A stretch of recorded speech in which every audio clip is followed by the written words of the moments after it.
Droit dans les yeux, notre invité ce matin, vous l'avez certainement remarqué, c'est le président de l'UFR, M. Sidia Touré. Bonjour.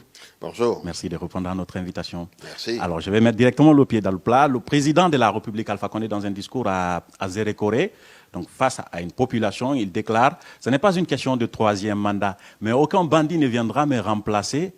Ici, je laisserai ce pays dans des mains propres. » Est-ce que vous vous êtes senti visé en tant qu'opposant? Non, je ne me sens pas personnellement visé, mais je sais très bien ce genre de discours à qui c'est destiné, ou vers qui ça va. Ce sont les opposants, en fait, qu'on veut traiter de bandits.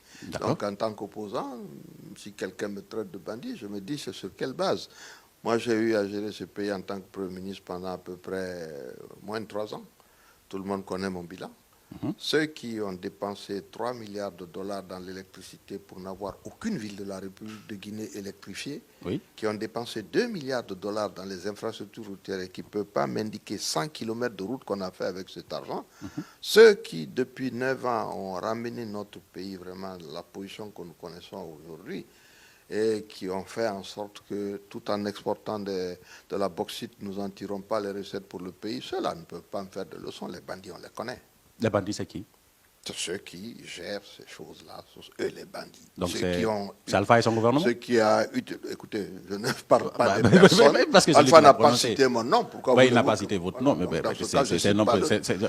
ne cite pas le nom de quelqu'un. Voilà. D'accord, vous ne citez pas le nom. Ceux qui ont géré cela et qui ont utilisé autant d'argent sans aucun résultat, ça, moi, c'est qui, Monsieur le Président? Le gouvernement guinéen, voilà, c'est ça. Dirigé par Kassori, Alpha Condé, c'est assez simple, Monsieur le Président. C'est le 3e Premier ministre qu'Alpha a eu. D'accord, donc c'est Alpha. Alpha n'a pas dit que c'était Sidia, donc je ne dirais pas ça. Monsieur le Président, vous savez, si j'étais en face d'Alpha, je lui poserais exactement les mêmes questions. Lui, il a dit dans un discours. Moi, je suis en face de vous. Moi, je suis en face de vous, c'est pourquoi j'essaie d'insister là-dessus. Ma réponse est que le gouvernement d'Alpha Condé, qui a géré depuis 9 ans notre pays et qui a utilisé autant d'argent sans résultat, ça, j'appelle ça du banditisme. D'accord, c'est sentir les bandits. Ça, c'est facile, c'est compris. Mais lorsqu'il dit, par exemple, que je ne laisserai pas ce pays dans la main des bandits, écoutez, un autre pan, est-ce que ça veut dire qu'il veut choisir son successeur et l'imposer? Écoutez, la constitution guinéenne telle qu'elle est fait obligation au chef de l'État d'avoir 2 mandats. Une fois qu'il les a terminés, personne ne peut s'opposer à ce qu'il présente un candidat de son parti. Ça, c'est la règle du jeu, c'est ce qui se fait partout. Ce à quoi on est opposé, c'est l'idée de dire « après moi, c'est moi ». Vous comprenez? Mais lorsqu'il dit, par exemple, que je ne laisserai pas ce pays dans la main des bandits, c'est comme s'il avait, un pouvoir de pouvoir imposer quelqu'un. Il a le pouvoir de présenter quelqu'un. De présenter, c'est différent d'imposer. Il dit avec une telle assurance que dans le discours politique... on est dans la spéculation. Moi, je dis il a la capacité de présenter quelqu'un. C'est ce que la loi prévoit. Donc, mais vous, en politique et surtout potentiel concurrent, 2020 surtout, c'est très important. Quand vous entendez ce genre de discours, ça ne vous donne pas une certaine interprétation? Non, je me dis qu'il s'égare et qu'il raconte vraiment des choses qui n'ont rien à voir avec les attributions que lui a en tant que chef de l'État. Quelqu'un qui est mort ou qui est parti n'a pas à nous imposer son successeur. Il peut présenter un candidat, si Dieu le veut, il peut être élu ou pas, mais ça s'arrête là. Dire qu'il ne va pas laisser le pays. Qu'est-ce qu'il a fait de ce pays pour dire qu'il s'en préoccupe? Il dit qu'il en a fait en avant ce que vous n'avez pas pu faire en 50 ans. Vous qui avez moi, je n'étais pas président de la République. Il a autour de lui aujourd'hui des gens qui participent à des gouvernements avec moi. Tous, Kiridi Bangora et tous ces gens. Tout le monde a participé à des gouvernements ici. Donc, pourquoi il ne les interpelle pas? Et je vais dire, qu'est-ce qu'un chef d'État qui a eu un mandat plein avec des recettes qu'on connaît dans ce pays aujourd'hui pendant 9 ans, bientôt 10 ans, à se comparer à des premiers ministres qui n'étaient pas chefs d'État, qui ont juste été premiers ministres, et dont les mandats d'ailleurs peuvent être absolument disséqués. Moi, je suis d'accord qu'on regarde mon mandat. Moi, j'ai électrifié cette ville-là, Conakry, jusqu'au kilomètre 36, en 1 an. C'était achevé. Ça nous a coûté 42 millions de dollars, je veux dire. Quand des gens dépensent 3 milliards de dollars... On pense que c'est ancien, c'est ringard maintenant. On pense d'ailleurs que ce n'était pas dans les mêmes conditions. Qu'est-ce que vous appelez ce pas dans les mêmes conditions? C'était pas dans les mêmes conditions. Hier et aujourd'hui, ce n'est pas la même chose. C'était depuis 1996, ça fait plus de 20 ans. Ça, monsieur le ministre. Je parle de ce que j'ai fait. Qu'est-ce que lui, il a fait entre-temps? Il parle aussi de ce qu'il a fait, vous savez. Non, il a fait quoi? Et c'est lui qui dit ce qu'il a fait. Non, et vous l'écoutez tous les jours. Non, dites-moi ce qu'il a fait. Moi, je ne connais pas. Il commencera par citer les barrages qu'il est en train de construire. En attendant, ça ne me donne pas de courant. Mais justement, ça sert à quoi? Il dit qu'il a fait beaucoup de choses. Vous savez, j'ai dit ça à un de nos amis. Quelle que soit la beauté du chat, je crois que c'est le leader chinois, Deng Xiaoping, qui a changé la Chine. Ok. Il disait que quelle que soit la beauté du chat, si ça n'attrape pas de souris, ça ne sert à rien. D'accord. Donc tu peux construire tous les barrages. Je ne produis pas d'électricité pour que je puisse les consommer. Ça ne me sert à rien du tout. Monsieur Sidia Touré, est-ce qu'aujourd'hui, quand vous observez Alpha Condé, quand vous observez la situation politique, quand vous observez les choses, est-ce que vous pensez que personnellement Alpha Condé a vraiment envie de faire un troisième mandat, un autre mandat, quelle que soit Mais il l'appellation est qu'on en donne à cela? campagne pour ça depuis des jours. Vous le voyez partout. À Zérekoré, à Parce que Kankan, à pour- Sigiri, pour- pour il ne nous- parle pas pour- d'autre chose. Pour nous, il y a plusieurs scénarios qui peaufinent. On nous dit par exemple qu'il a du mal à choisir son successeur, c'est pourquoi il ne peut pas se déclarer dans l'incapacité de se présenter comme candidat, donc il laisse le doute, ainsi de suite.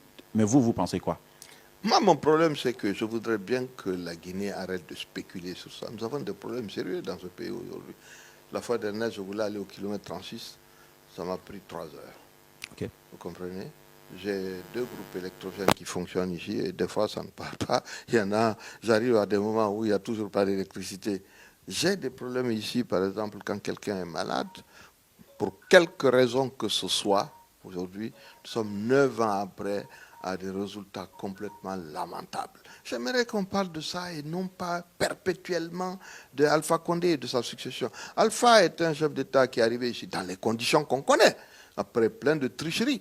Mais il va partir et puis quelqu'un d'autre deviendra chef d'État. Donc ça ne peut pas être notre, je veux dire, pain quotidien. Ce n'est pas du tout ma tasse de thé. Mais les politiques et les médias ont fait en sorte que le débat est purement politique. Aujourd'hui, Non, c'est Alpha qui souhaite ça. Depuis qu'il est là, moi je me rappelle, Alpha est arrivé dans les conditions qu'on connaît en 2010. Je ne veux pas revenir dessus, tout ça est trop long. Nous avons dû batailler, c'est-à-dire aller dans la rue pour manifester pendant 3 ans pour obtenir qu'on organise les élections législatives. Après, on a attendu 7 ans pour avoir les élections communales, avec les résultats qu'on connaît. On veut aller aux législatives sans rien du tout. On n'a pas fini avec les communales. Moi, j'ai encore un maire qui n'est pas installé. On a des conseils régionaux qui ne sont pas installés. Les chefs de quartier, on n'a pas discuté de cette question pour l'adapter ou pas. Écoutez, voilà les problèmes qu'on a. Donc, quand vous vous mettez dans cette situation où vous écrasez la totalité des institutions de ce pays, vous vous mettez dans une position où les gens passent leur temps à ne parler que de ça. Mais entre-temps, qu'en est-il du marché ? Le dollar, il est à 10 000 francs. Aujourd'hui, il était à 9 000 il y a à peu près 2-3 mois. L'euro est à 11 000. Il était à 10 000 il y a 2 ou 3 mois. Les prix montent. C'est ça la réalité des Guinéens. Ce n'est pas de savoir si Alpha va être éternel ou pas. ça veut dire quoi? Ça veut dire quoi? Qu'aujourd'hui, Alpha, il est le tout-puissant président contre qui personne ne peut rien depuis qu'il est là? Ça ne veut rien dire. Si vous vous mettez dans la position où vous écrasez ce peuple comme vous le faites, vous ne lui délivrez ni route, ni travail, ni eau, ni électricité, ni rien, oui, vous vous mettez dans une position d'autocratie, peut-être même de dictature, où les gens manifestent. C'est pour ça que le FNDC a été créé. La question que l'on pose, c'est comment Alpha a pu réussir cela? Non, ça, Parce c'est qu'Alpha il facile, était tout blanc en 2010. Il était quoi? Il était tout blanc. Tout blanc, ça veut dire En quoi? 2010, on ne pensait pas qu'il allait être ce dictateur. Non, ça veut pas dire qu'il était Il blanc. n'avait pas géré. Vous avez, j'ai écouté. Non, pour la population, c'était Écoutez, les mêmes propres. Hein, il a même fait campagne sur ça. La population n'était pas impliquée dans cette affaire. Quand on a triché au premier tour, la population n'avait rien à voir avec ça. Ce sont les institutions, l'international socialiste, ainsi de suite, qui ont fait en sorte qu'on a mis quelqu'un à la tête de l'État. OK, la population a accepté parce qu'il fallait aller de l'avant. Mais qu'est-ce que c'est que de faire 2 mandats et de partir? C'est de délivrer quelque chose qui, après vous, pourra être interprété comme étant votre réalisation. Le fait est qu'on a l'impression que c'est vous qui pensez, vous les politiques, surtout depuis 3 ans maintenant, c'est vous les politiques de l'opposition qui pensez qu'Alpha effectivement veut faire un 3e mandat. Sinon, on dira qu'il n'a jamais dit qu'il veut faire un 3e mandat. En fait, dans une déclaration officielle, il n'a jamais dit qu'il se présentera. Mais écoutez, la seule chose qui est facile dans cela, c'est de faire une déclaration pour dire que je n'en fais pas. Mais rien ne l'oblige à faire une déclaration. Mais rien ne nous oblige non plus à croire qu'il n'est pas en train de le faire. Mais ça ne garantit pas. Même s'il déclarait aujourd'hui Alpha, vous pensez que ça garantit? Même si aujourd'hui Alpha déclarait à la télévision qu'il ne se présentera pas pour un autre mandat, vous pensez que c'est une garantie pour qu'il ne le soit pas? Ça veut dire que sa parole ne compte pas, hein, c'est ça. Mais vous avez dénoncé beaucoup de paroles d'Alpha qu'il n'a pas tenues. Donc vous êtes d'accord. Donc dans ces conditions, nous sommes aujourd'hui en train de manifester. Pourquoi? Parce que nous constatons que sur le terrain, les gens font campagne pour le 3e mandat. Vous les avez à la télévision tous les jours.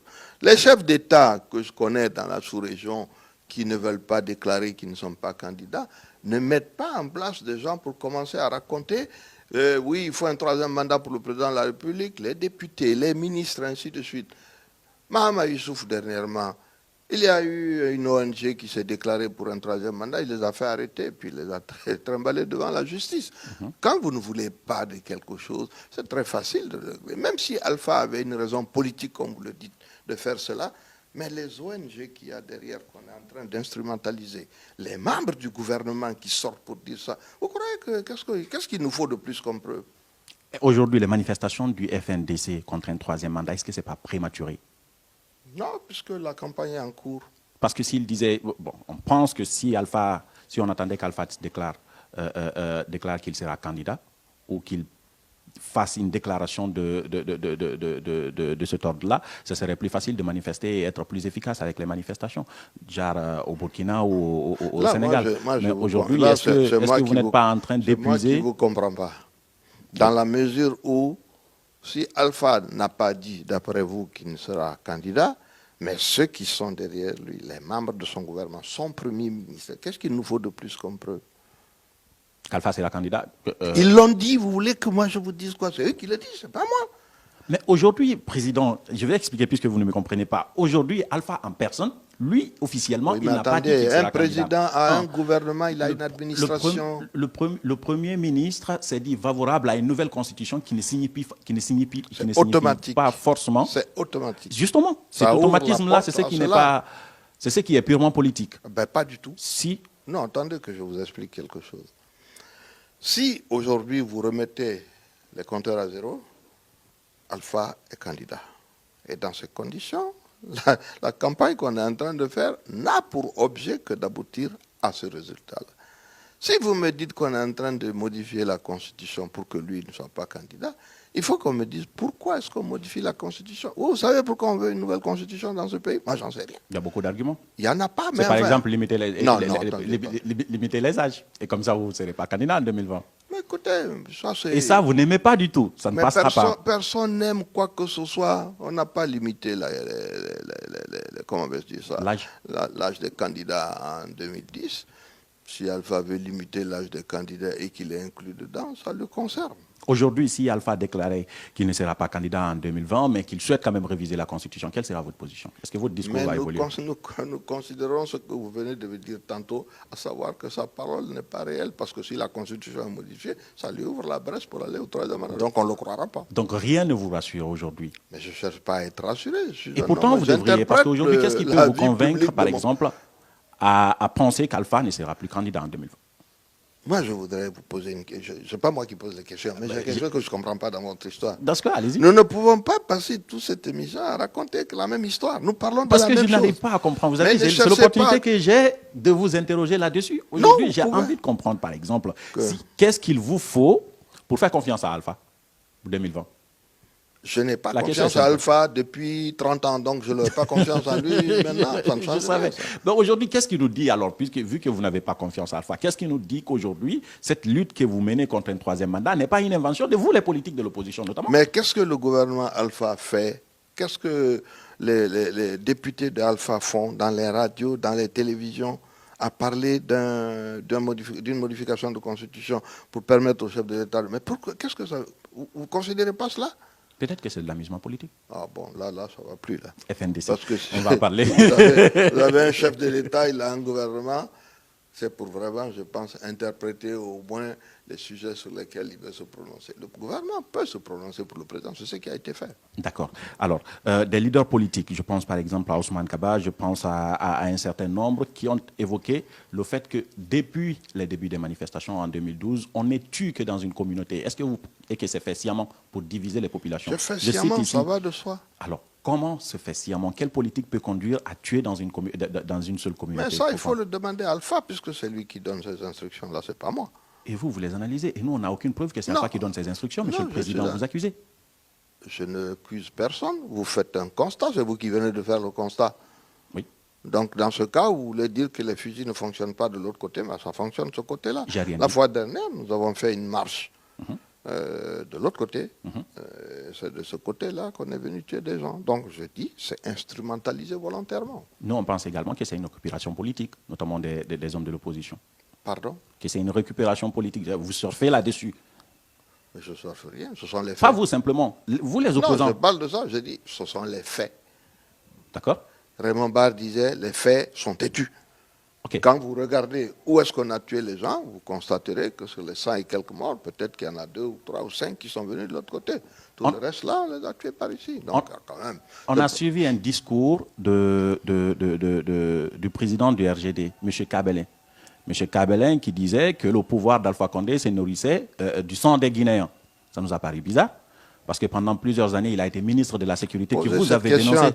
Mais vous, c'est vous qui travaillez avec lui aujourd'hui, monsieur le Président. Nous travaillons ensemble dans le FNDC, c'est normal, mais sur des questions comme ça qui n'apportent rien de nouveau au débat, vous pouvez lui poser la question de son positionnement. Moi, je n'ai pas besoin de répondre. Ça apporte quelque chose pour nous au débat, parce qu'on penserait que vous, par exemple, vous ne devriez pas, vous du FNDC, accepter M. Kabelin au sein du FNDC. C'est pas normal. J'ai accepté Alpha Condé dans l'opposition. Si je peux faire ça, je peux accepter même le diable là maintenant. C'est vraiment marrant. Ça veut dire que la justice ne vous intéresse pas? Vous en riez, Monsieur le Président? Là, vous êtes en train de tout mélanger là. Non. Qu'est-ce que la justice? Moi, je ne suis pas responsable de la justice. Je pars du principe qu'aujourd'hui, M. Kabelin, il a été ministre de la Sécurité. Oui. Et lorsqu'il était ministre, beaucoup de jeunes ont été tués lors des manifestations. Oui. Ça veut dire qu'il sait comment ça fonctionne, parce que vous avez toujours dénoncé les forces de sécurité. Oui. Et lui, il était leur chef. Oui. Aujourd'hui, il n'est plus ministre. Oui. Il vous rejoint dans le combat. Oui. Il doit savoir ce qui se passe. Oui. Il doit être écouté. Mais posez-lui Pourquoi la vous ne l'exigez pas, vous? Exiger, mais nous exigeons la justice sur tous les cas de décès. Mais en attendant, vous l'avez avec vous. Mais, écoute, je ne peux pas l'avoir jugé avant que cela ne se passe. D'accord. S'il y avait un jugement aujourd'hui sur les morts en Guinée et que M. Kabelin était concerné, ben, il devra aller se défendre devant la justice. En attendant qu'il se soit défendu devant la justice, moi je ne suis pas la justice. Hein. D'accord. Je dis, mais vous pouvez exiger voilà, qu'il y ait la justice. Vous avez cette possibilité. Ce que nous faisons tout le temps, qui est la justice. Mais je ne dis pas que c'est parce que j'ai vu Kabelin ou que j'ai vu la fois dernière, j'ai parlé du ministre de la Sécurité qui était là, comment il s'appelle, qui vient de partir. Kera. Oui. J'ai dit, mais il a bon dos. Moi, je sais qui a donné les instructions pour qu'on aille tuer les gens. Donc, quand on a été à l'enterrement. Donc, vraiment, je dis, il faut qu'il y ait une justice. C'est ce que nous réclamons. Quand la justice va passer, la justice va indiquer quels sont les coupables. Ne me demandez pas d'indiquer les coupables dès maintenant. Moi, je n'ai pas cette capacité-là. Nous pensons juste que si vous les avez dénoncés, vous ne devriez pas être avec eux aujourd'hui. Vous devrez les renvoyer vers la justice et mettre la pression sur le gouvernement. Je n'ai pas dénoncé un individu. Si maintenant la justice prouve que c'est M. tel ou M. tel, il passera devant la justice. C'est le travail de la justice. En attendant, la responsabilité globale de tout ça appartient à un gouvernement que moi je continue de dénoncer et qui n'a pas changé. Les législatives sont prévues le 16 février prochain.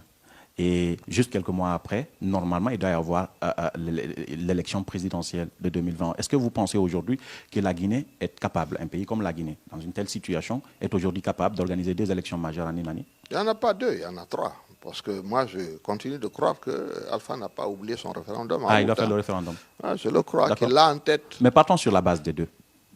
Même si on partait sur la base des deux, quelle est qu'aujourd'hui la Guinée est capable? Attendez, cette capacité, d'abord, la Guinée, à l'heure actuelle, on devrait vous dire qu'est-ce qui se passe au niveau du recensement des votes. Allez-y.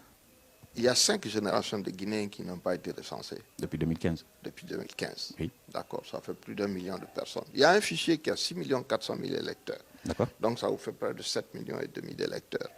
Qui, normalement, d'après nos accords, devraient passer devant la machine. OK. On le fait en 25 jours. Alors que la loi prévoit au minimum que c'est 3 mois. On dit non, c'est une révision exceptionnelle. Mais la révision exceptionnelle ne peut pas se faire pendant la période légale de la révision. La révision légale, c'est du 1er octobre au 31 décembre de chaque année. Okay. On devrait faire cela. Donc vous avez des raisons particulières pour faire ce qu'on est en train de faire. Les gens sont allés ensuite pour aller voir qu'est-ce qui se passe au niveau de ces recensements. Les machines ne fonctionnent pas, les groupes sont en panne, et j'en passe, les observateurs ne sont pas payés, ainsi de suite. Maintenant, vous me dites, est-ce qu'on est capable de le faire? La question c'est, que veut-on faire d'une élection législative à l'heure actuelle dans la mesure où on a la présidentielle? Un diplomate me disait la fois dernière, les pays qui, comme vous, doivent avoir l'élection en octobre, alors que nous, d'ailleurs, dans notre cas, si on respectait la loi guinéenne, on devrait le faire en juin. parce que le premier tour de l'élection présidentielle de C'était en juin. 2010 a eu lieu le 27 juin. Oui. Donc on devrait faire l'élection présidentielle de 2020 en juin. Ok. Mais admettons qu'il l'ait poussé jusqu'en octobre. Pour terminer, aujourd'hui, l'UFR, vous êtes prêts? Vous vous préparez À quoi? aux élections, aux Nous différentes nous, élections? nous nous préparons à des élections. Probablement, nous nous Législatives de préparons à 2016. des élections présidentielles. Les élections législatives, nous nous préparerons si cela est nécessaire, on le verra. Mais les conditions doivent être définies clairement comme cela a été prévu l'année dernière. Alors, si je vous posais cette remarque d'un militant qui dit que l'UFR était plus forte en 2010 qu'en 2015, qu'en 2019, vrai ou faux? Non, ce n'est pas du tout vrai. Partant du résultat, on pourrait Ah, bien non, déduire. non. Les résultats Les sont, résultats des les élections, résultats sont c'est truqués. c'est pour cela qu'on peut... Elles sont qu'on peut truquées, juger. vous le savez très bien. 13% en Même 2010. pas. Ah non, non, non. Enfin, ah oui, la Cour constitutionnelle, encore une fois. Moi, je vais vous donner, 13% en 2010, des chiffres c'était le très- plus fort. je vais vous donner des chiffres clairs. En 2010, Non, des chiffres officiels, président. ils sont officiels, ce que je dis là. D'accord? Les chiffres de 2010, au premier tour de l'élection présidentielle, Mhm. je prends la préfecture de Bokeh. Oui? J'avais 53 600 voix. Vous savez combien le Alpha Condé avait? Non? 4 860. Ok. À l'élection de 2013, il était à 38 000 voix et moi j'étais à 20 000 voix. Alors voilà, ce genre d'élections, on peut les organiser autant de fois. Alpha fait partie d'une Aujourd'hui, culture. parfois, on peut il fait mesurer la partie capacité de l'UFR pour savoir si l'UFR est forte les ou pas. mobilisations et toutes ces choses-là que nous avons l'habitude de faire. Ah et non, aujourd'hui, président. Ah non. pardon. Ah non, aujourd'hui, si ce n'est pas par les résultats aux élections, il n'y a aucun Bah, autre écoutez, moyen je de ne mesurer la cherche pas, capacité. parce que je vais dire les résultats des élections. Dans ce cas, ce n'est pas la peine qu'on porte plainte sur les résultats des élections. Bien parce sûr, que ces nous, on s'est élections. dit, voilà comment nous on a analysé les choses. 2010, vous avez 13%, c'était le Non, plus fort scolaire. ouais, après la Cour D'après la constitutionnelle. Cour constitutionnelle, moi je prends les chiffres qui sont Voilà, officiels, voilà, président. officiel, oui, Ensuite, d'accord. en 2013, c'est grâce à la bénédiction de l'UFDG que vous avez eu des Oui, députés. mais voilà. Mais ainsi de est-ce suite, que je bah, peux... La question pour moi, elle est très simple. Quelqu'un qui a eu prétendument 18% à l'élection présidentielle de 2010, Oui. si vous voulez travailler sur les chiffres officiels, Oui. et qui rejoint quelqu'un qui en a 40 plus celui qui en a eu à l'époque, donc 15%, vous pensez que ça peut passer comme ça? Nous pensons que ça a été possible. Oui, non, ça a été possible. Mais Et maintenant, on a l'impression que vous n'arrivez toujours pas à non, digérer je ne cette peux histoire pas de digérer mesurer, quelque papa. chose qui n'est pas vrai, ça va de soi. Et vous en Maintenant, voulez à est-ce Alpha que pour je ça? peux... Non, je ne lui en veux pas. Je lui en veux... Si, c'est lui non. qui vous a volé votre place. Mais ça, c'est clair qu'il a... Non, ma position, en premier tour, Votre position, oui. Ouais, vous ne me laissez pas répondre à la question que vous m'avez Allez-y. posée. Voilà. Parce que je parie que si c'était... Imaginez par exemple un deuxième tour. Je sais que vous avez... Je vous n'ai avez pas beaucoup encore vues, fini de ce scénario. répondre à la question que vous m'avez posée, donc laissez-moi le temps de répondre, sinon Je ça savais que donne vous pas. alliez dire cette phrase. Voilà, oui, la Guinée 2019. Allez-y. Alpha Condé fait partie d'un système socialo-communiste où les élections sont volées. Ok. Vous regardez les pays, voilà. Donc, depuis qu'il est là, aucune élection correcte ne s'est faite en Guinée. Et il a un schéma dans sa tête qui lui permet de faire en sorte que il faut tricher le plus ici, ne pas tricher beaucoup ici. Moi, je suis sorti du résultat des élections présidentielles de 2015. Vous savez comment? J'ai interrogé dans le quartier de mon grand-père à Bokeh, son quartier, c'est-à-dire créé par lui-même, où les gens qui sont là, ils sont à près de 800 personnes, ce sont que des parents. On m'a donné les résultats. 247 voix pour l'UFR, 42 voix pour l'UFDG, puis je crois 35 ou 32 voix pour l'RPG. Le soir, quand j'ai regardé la télévision, la CENI a annoncé que c'est Alpha qui avait obtenu les voix que j'avais obtenues et que moi j'avais les voix que lui il avait obtenues. Vous comprenez? Donc quand c'est comme ça, les résultats ne peuvent pas compter. Puis d'ailleurs, ça ne m'étonne pas quand vous voyez le résultat de ce gouvernement-là et de la gouvernance Alpha Condé. Effectivement, quand vous n'êtes pas arrivé à mettre ensemble les Guinéens pour travailler ensemble et que vous êtes minoritaire dans le pays, vous n'avez pas d'autre démarche que la démarche qu'il a en ce moment. Marcher sur tout, et puis le résultat est nul, il est zéro. C'est ça la vérité. Si Alpha n'était pas au deuxième tour, donc si c'était vous qui étiez au deuxième tour en 2010, c'est l'UFR face à l'UFDG. C'est lui et Sidia. Vous avez plus de chances d'être président de la République. Est-ce que c'est le même scénario qui risque de se représenter en 2020, On n'est pas par encore exemple? là-bas. Nous avons que... Voilà, 2020, c'est le même il y a scénario une qui arrive. question. Il y a une question aussi à laquelle je n'ai pas répondu. C'était le problème des députés. J'ai été... L'UFDG, à l'uninominal, nous a soutenus dans les communes dans lesquelles ils avaient gagné à l'élection présidentielle. Donc, ce n'est pas une invention. On a regardé les chiffres, on a dit, ouais, Bokeh, c'est l'UFR qui est plus fort. Bofa, c'est l'UFR qui est plus fort. Ainsi de suite. Matoto, Matam, Kaloum, c'est l'UFR qui est le plus fort. Alors Voilà comment la se réalité. fait-il Voilà. que vous n'ayez aucun maire dans une commune urbaine? Et que c'est par la bénédiction de RPG que vous avez le maire de... La bénédiction du RPG. Donc la bénédiction de Du RPG, l'UFR, le maire que de Matam. le RPG Votre aussi. siège Oui. Votre fief, je vais dire. Mais je vais vous donner les résultats des élections de Matam. 245 bureaux de vote, 84 bureaux dans lesquels nous avons plus de 50%, tous annulés. D'accord. Voilà, et vous arrivez aux résultats que vous voulez. D'accord. Et ces résultats-là sont des résultats Voilà, officiels, Monsieur c'est le Président. En tout cas, si jamais la même configuration se reposait en 2020, par exemple, Sidia face à ces deux. Parlez de quoi? Écoutez, on va aux élections pour gagner. Mais justement, Que ce soit face à Alpha, ou à Selou, ou à Ibrahim, ou à Mamadou, je veux gagner. bien sûr. Voilà, c'est l'objectif. Je Sinon, ne vais pourquoi pas je réveiller les morts pourquoi je vais aux élections? en parlant d'une candidature unique qui vous a divisé en 2015. De toute façon, c'est la fin de cette émission, Monsieur le Président. Merci beaucoup. Non, mais ça reste encore 30 secondes. C'est le principe de l'émission. C'est une carte blanche. Vous regardez la caméra, peut-être un sujet qu'on n'a pas suffisamment évoqué ou un message que vous avez envie de faire passer. C'est ce qu'on appelle la carte blanche. La carte blanche, ce que je pourrais évoquer aujourd'hui, c'est le FNDC. Ce que je peux évoquer le plus aujourd'hui, c'est la dérive que connaît notre pays aujourd'hui. La destruction économique absolue, totale, qui fait que 2 mandats pour nous, c'est largement suffisant. Il faut que les gens puissent mettre Alpha au placard et que ce pays puisse redémarrer enfin. Ce monsieur est arrivé ici, vous a promis monts et merveilles. J'écoutais Diawara sur le net hier, c'était quelque chose d'extraordinaire. Il peut tout faire. En réalité, en fin de compte, il n'a rien pu faire. Alors, bon sang, ça suffit de garder les 2 mandats. Si le RPG estime, ou bien je ne sais pas qui estime que le pouvoir c'est bon pour nous aussi, présentez un candidat, soutenez-le, faites en sorte qu'il soit celui qui gagne les élections. On n'a rien contre ça, mais celui qui a fini son mandat doit pouvoir l'arrêter pour que notre pays puisse connaître une avancée beaucoup plus souhaitable par rapport à ce que nous vivons aujourd'hui. Donc c'est vraiment ce que je dirais. Voilà pourquoi le FNDC c'est important à Moulanfé. C'était la carte blanche de M. Sidia Touré. Il est le président de l'UFR. On dit que 2020, c'est votre dernière chance. Si vous n'êtes pas président, vous ne serez plus si je ne suis de pas parlage. président, vous savez, il y a une vie si on n'est pas président. Moi, j'ai passé ma vie à travailler. Hein. Quand je Ça vous écoute... préoccupe ceux qui n'ont pas travaillé de leur vie. Moi, j'ai travaillé toute ma vie. Donc, président, oui, je veux bien. Si je ne suis pas président, j'aurai une vie après la présidence. Quand je vous écoute, je pense un peu, je ne sais pas si vous avez un rapport avec lui, si vous avez des relations avec lui, à Jean-Luc Mélenchon, président des Insoumis en France. Ça, c'est gauche. Alpha. Oui, je ne dis pas que vous êtes de même obédience, mais en fait, vous savez, aujourd'hui, tout est mélangé. J'ai rien de commun avec Mélenchon, mais alors vraiment rien. Et vous n'admirez rien Il a imposé, non, absolument pas. Il a un positionnement politique d'extrême gauche. Ça se rapproche des communistes, là, pas moi. Moi, je suis un libéral. Il y avait Mohamed Ali Ouba et Alassane. Il y avait Mohamed Ali Ouba et Abakardine Kamara, Alassane Diallo a assuré le montage. Nous, on se retrouve dans un autre numéro. Au revoir.